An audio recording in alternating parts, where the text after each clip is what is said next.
Om Jnanatimirandhasya Jnananjanashalakaya Chakshur Militam Yena Tasmai Shri Gurave Namah. Palaces of Krishna and seeing that which is extraordinary, Krishna's pastimes in so many variegated ways in different palaces, which for Krishna is ordinary, from our point of view we seem extraordinary. And then again, for Krishna nothing's ordinary, everything is always wonderful, nothing's boring for Krishna. Krishna, whatever he does, it's always Ananda Chinmaya Rasa Pratibhavitavas. It's always imbued with the dynamic spiritual quality, which is ever Anandam Buddhi Vardhanam. It's always increasing the ocean of transcendental bliss. Although other people who are samsara pupa patita, who have fallen in the well of material existence, they may do apparently similar activities to those that Krishna does, such as, you see the things Krishna is doing, he's performing different sacrifices, arranging for his children to get married, consulting with his ministers, playing games, chess, and arranging to go hunting, and sometimes dressing himself as an ordinary person to go and do some spying. So many different things Krishna is doing. Although for someone who does these things regularly in material existence, it may seem very dull and boring and unexciting. And actually it is dull and boring and unexciting because material life is like that. But for Krishna, because he's doing everything with his devotees and for the pleasure of his devotees, and because he is himself Akhila Rasamrita Sindhu, he is the ocean of all transcendental nectarian mellows.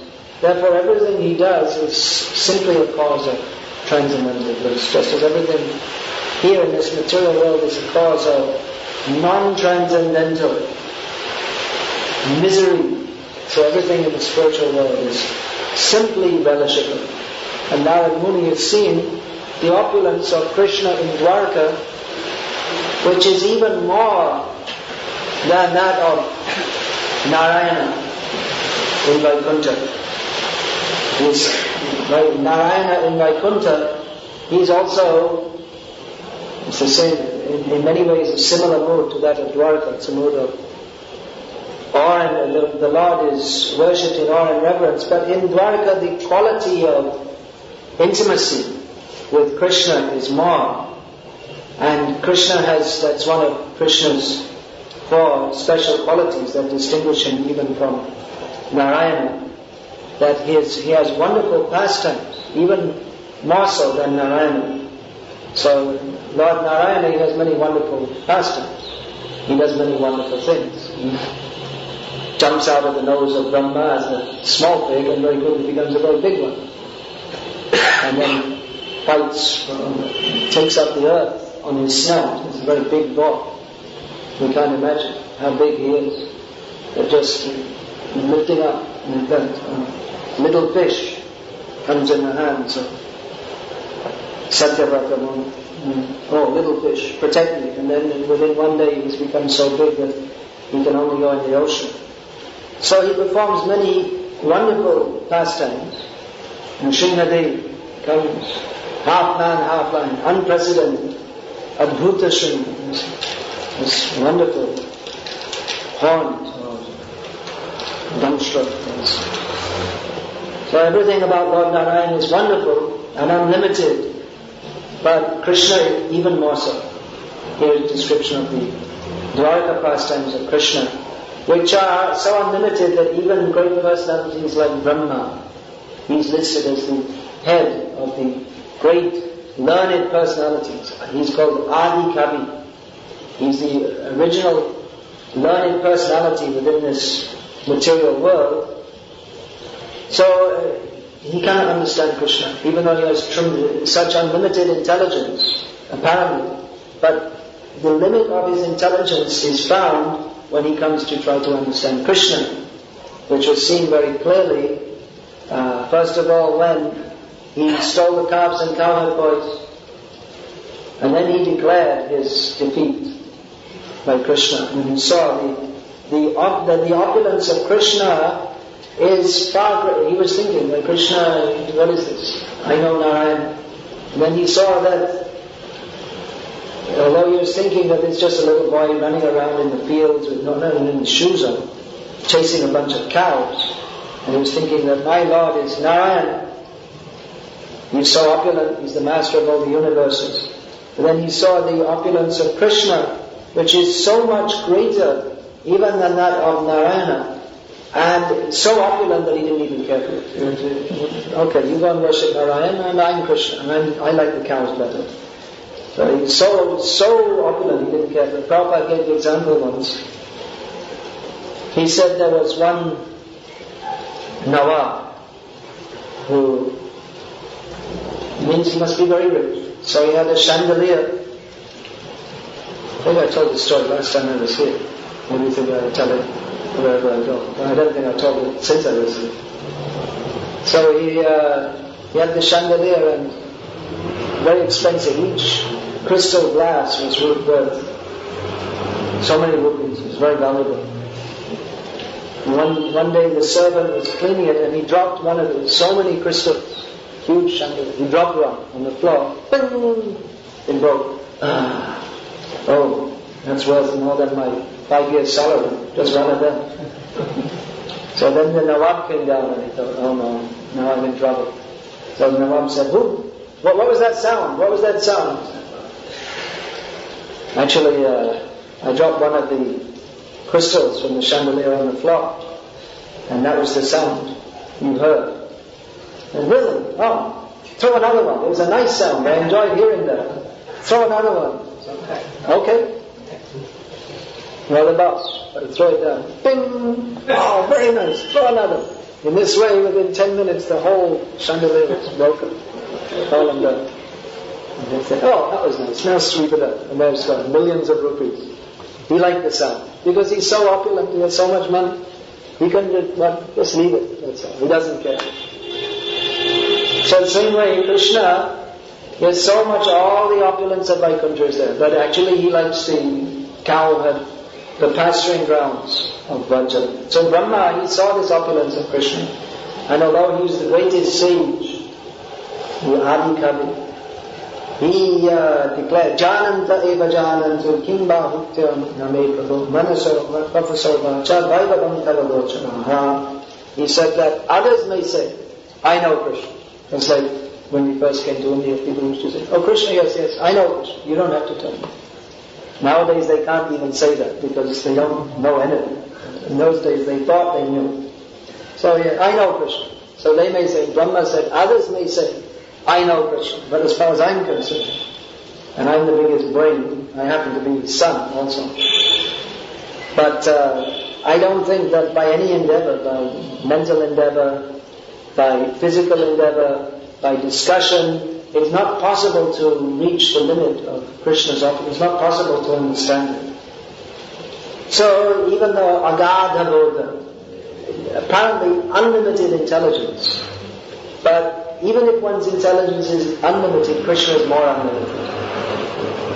Any mathematicians here? Study mathematics? So is it possible to be, if something is unlimited, is it possible to be more unlimited? Called infinity. What's 2 times infinity? Infinity divided by 2, it's all the same, it's infinity. But that's in the material world. In the spiritual world, there's infinity and more infinite also. The laws of physics don't apply, or the laws of mathematics. Even they may apply, but Krishna, he breaks them as he likes, because he's God.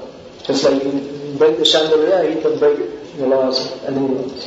So Krishna is unlimitedly unlimited, more unlimited. And even if one has unlimited intelligence, he cannot understand Krishna.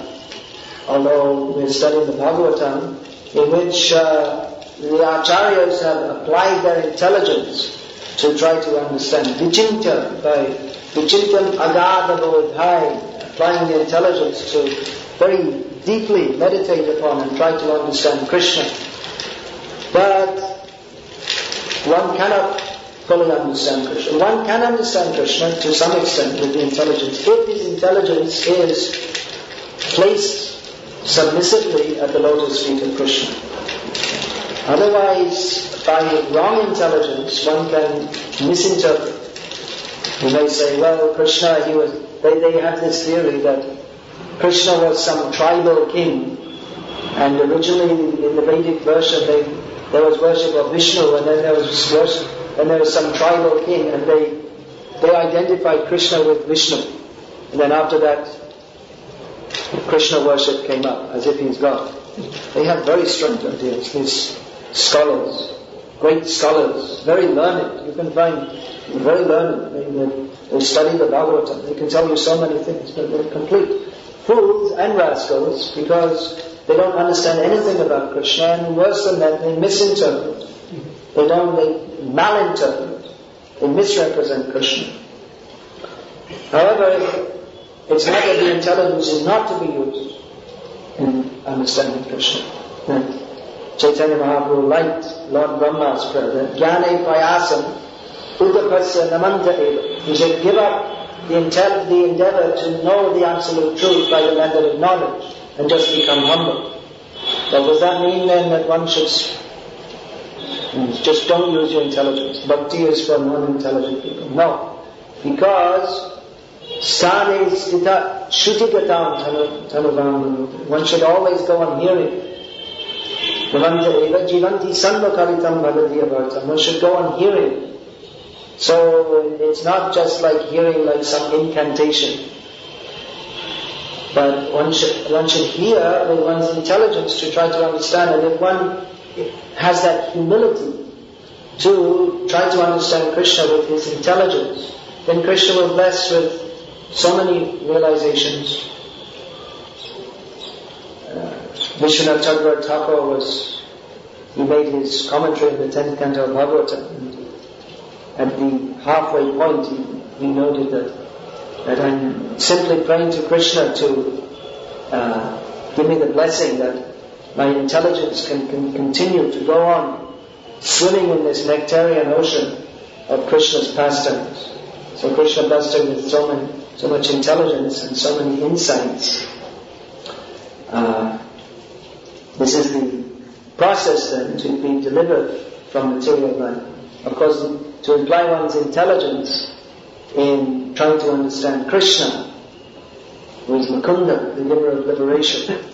But as far as a devotee like Narad Muni is concerned, he's using his intelligence to understand Krishna, at the same time understanding it's not possible to fully understand Krishna. He's not in the position of being samsara kupa patita. He's not fallen in the well of material existence. But he's in the position of samsara kupa patito tarana, of lifting up those who are fallen in the well of material existence by recommending samsara kupa patito taranadalambam, that he recommends all to take shelter at the lotus feet of Krishna by remembering who one can be delivered from material life. So he's traveling here and there. He's come to Dwarka. He's not going to stay there. He's going to travel. But he's praying to Krishna for the benediction that I may remember you wherever I go. This is the benediction he has requested. Krishna has offered him a benediction. And Krishna doesn't offer benedictions to everyone. He offers benedictions to his devotees because he knows that if non-devotees, if you give them, just like Lord Shiva gave a benediction to Vrika, that yes, whatever you want, what benediction? And then he asked for very bad benediction, that whoever's head I touch will simply crack into many pieces. So Lord Krishna is more reserved in giving benedictions. But to a devotee like Narad, he has no way, what benediction do you want? Because he knows he'll ask for something auspicious. Devotees always ask, when they want a benediction, they won't ask that make me the king of the world.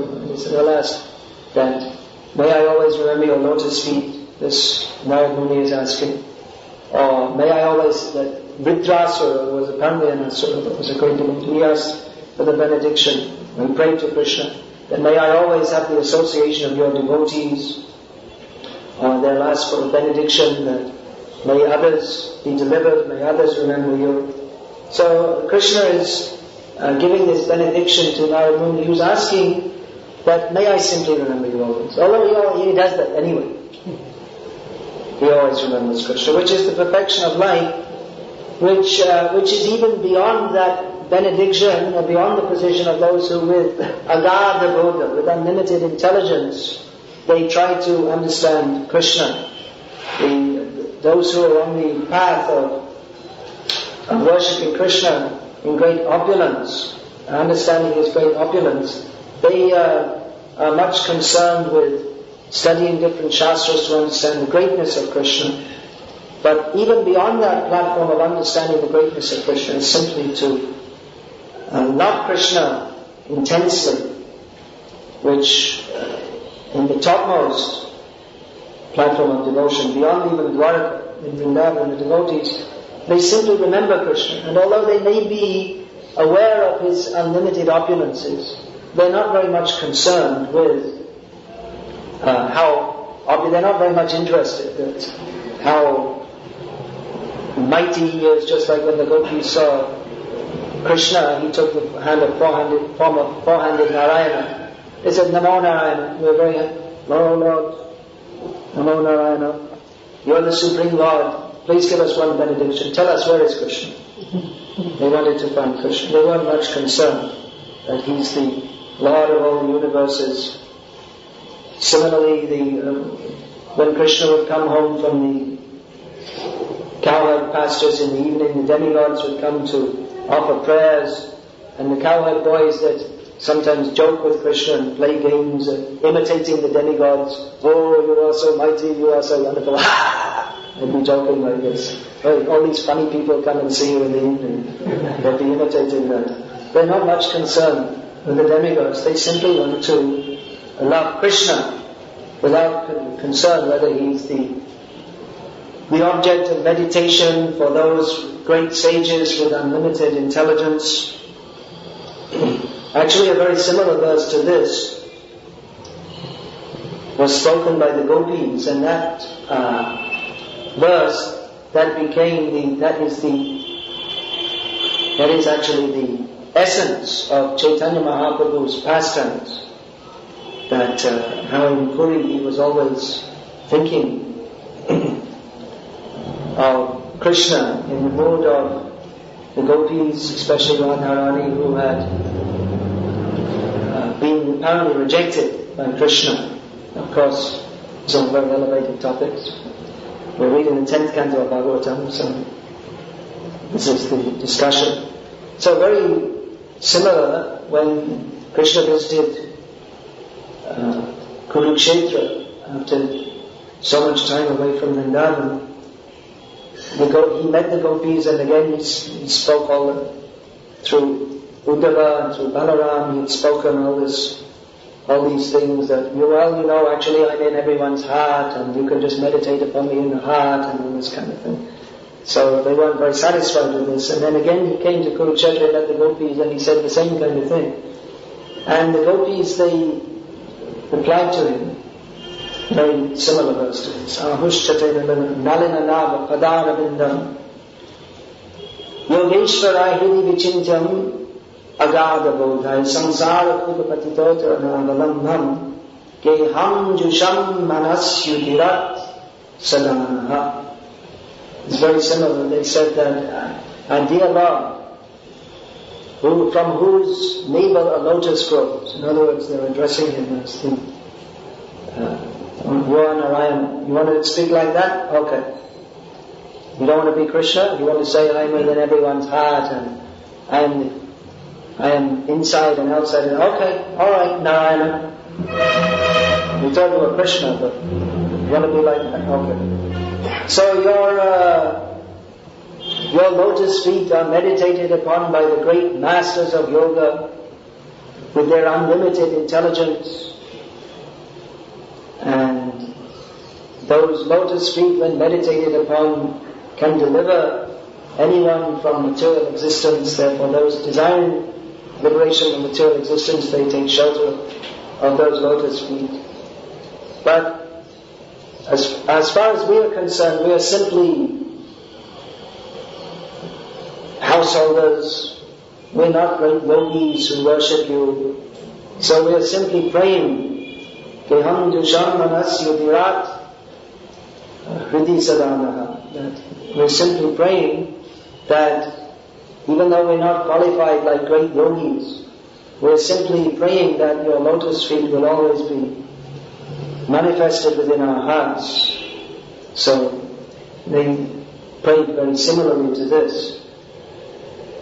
And Chaitanya Mahaprabhu, considering this verse, he didn't say it directly, but indirectly he was meditating like this. And Narad Muni, he has gone to see Krishna. He can go to see Krishna at any time. But for his service, he has to travel here and there, preaching Krishna Bhakti. But as far as the Brajvasis are concerned, they can't go to see Krishna. They consider they don't want to disturb Krishna. He's performing pastimes in Mathura and Dwarka, and if they go there, they're thinking that, we'll disturb the whole scene there, that now Vasudeva and Devaki, they're with Krishna, they couldn't have him in their childhood, and now if we go there, then Krishna it'll be disturbing because he relates to them in a different way to the way he relates with us, and then if he shows more affection to us, the Brajvasis, than to who are not directly his family, than to his own family members, the Yadu Vangsha, then that would be disappointing to them. So for that reason they didn't come out of Vrindavan. And also they didn't want to see Krishna in such a situation. They liked to see Krishna in Vrindavan without the formalities of being a king and a householder, just being there, Krishna. So in this way they, by indirect language, they praised Krishna, that you are very wonderful, you are the master, you are the master of Vaikuntha and all this. But indirectly they were expressing their dissatisfaction that others, they may be satisfied with seeing you as the Supreme Lord and meditating upon you within and without, but as far as we are concerned, we simply want to bring you back to Vrindavan. So this is this verse, which is very similar to this one, but actually spoken in a completely different mood, is actually the key verse to understanding Chaitanya Mahaprabhu's pastimes in Puri especially, or actually for his whole appearance, that he came to relish this mood. What is that mood of that the devotees, they're feeling separation from me, so that pain, which is actually the highest pleasure, that of separation from me, hoping to meet me again, to relish that, Chaitanya Mahaprabhu came to this world. So there are so many wonderful things here in Srimad Bhagavatam. And actually to understand Srimad Bhagavatam fully, well, it's not possible to understand fully, then you should also read Chaitanya Charitamrita, trying to understand Krishna's pastimes through the teachings of Lord Chaitanya Mahaprabhu.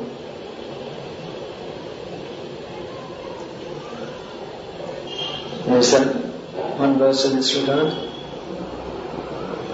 Krishna Lila Amritapur, Chaitanya Lila Shukapur, Duhi Mili, Hoi Sumadhurja, Shadu Guru Prashade, Taha Jai Ashade, Shejane Madhurja Prachurja. That Krishna's pastimes, they're like very sweet Amrita, nectar, and Krishna's pastimes, Chaitanya Mahaprabhu's pastimes are like a little drop of fine camphor, which brings out the flavor, adds a very special, unique flavor to sweet rice, if you cook like that.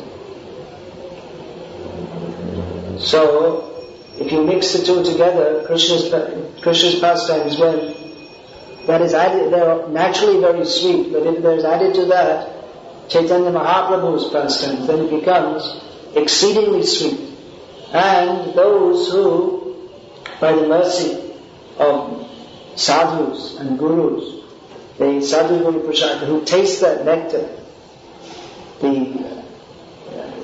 means the sadhus and gurus, they describe Krishna Lila, and those who, hearing from them, taste that nectar of Chaitanya Mahaprabhu's pastimes and Krishna's pastimes, they can understand what is unlimited nectarian sweetness. So those who have unlimited intelligence, they may apply their intelligence to try to understand Krishna, and they may do so to some extent, but they cannot fully understand. But even beyond the platform of understanding Krishna's unlimited opulence is understanding His unlimited sweetness. And particularly those in the line of Chaitanya Mahaprabhu, they are very interested in understanding what is the sweetness of Krishna. Hare Krishna. Is there any question about this? Narada is always remembering Krishna. Yeah. Every moment. I think he is praying so that in future, as conditioned soul, we are trying to take the roads of it. We forget what is Krishna. I was just thinking, even we should ask Krishna to remember him. We need Krishna's help to remember him. Yes. That looks Smriti Shakti. With Krishna's help to remember. Without Krishna's mercy, no one can be Krishna conscious. Krishna conscious is a gift of Krishna. Actually a gift of His internal potency. Manarani. when he says Jnanam Apavam Cha, I get remembrance in particular.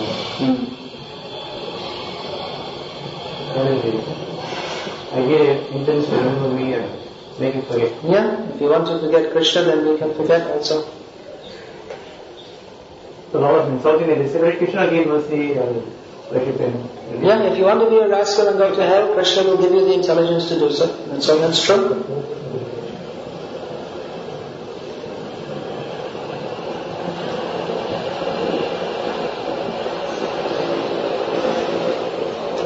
It's also true.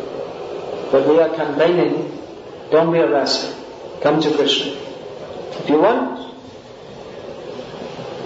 and stay in the material world forever. Krishna will help you.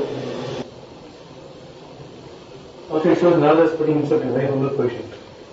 Yeah, there are so many things. They are unlimited. Every word. You can make volumes of books from it. Unlimited. Every syllable.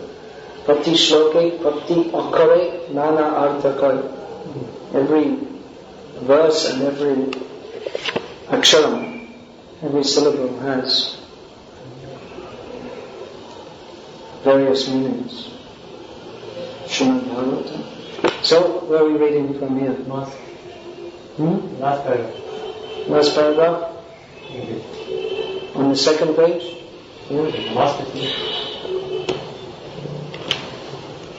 Practical techniques of mass distribution of Prabhupada's books. Well, the most practical thing is to have plenty of people out there. You can talk about it, but devotees have to go out and do it. That's the best thing.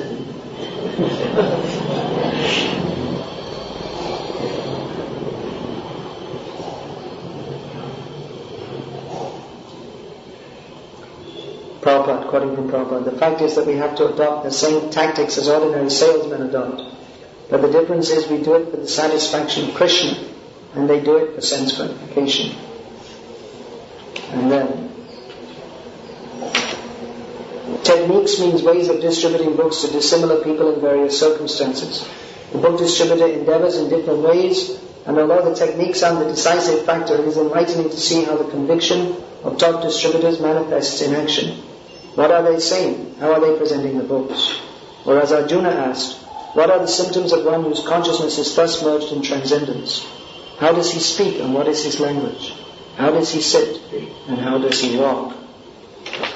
Books, distributing books to dissimilar people in various circumstances. So, one thing to think about is if we can also distribute books to non-Hindus. Mostly we distribute to, all our preaching in India is mostly to Hindus. But actually, India is the second biggest Muslim population in the world, more than Pakistan. And There are plenty of Christians too. So we should also think how to get books to them. Hare Krishna. Srimad Bhagavatam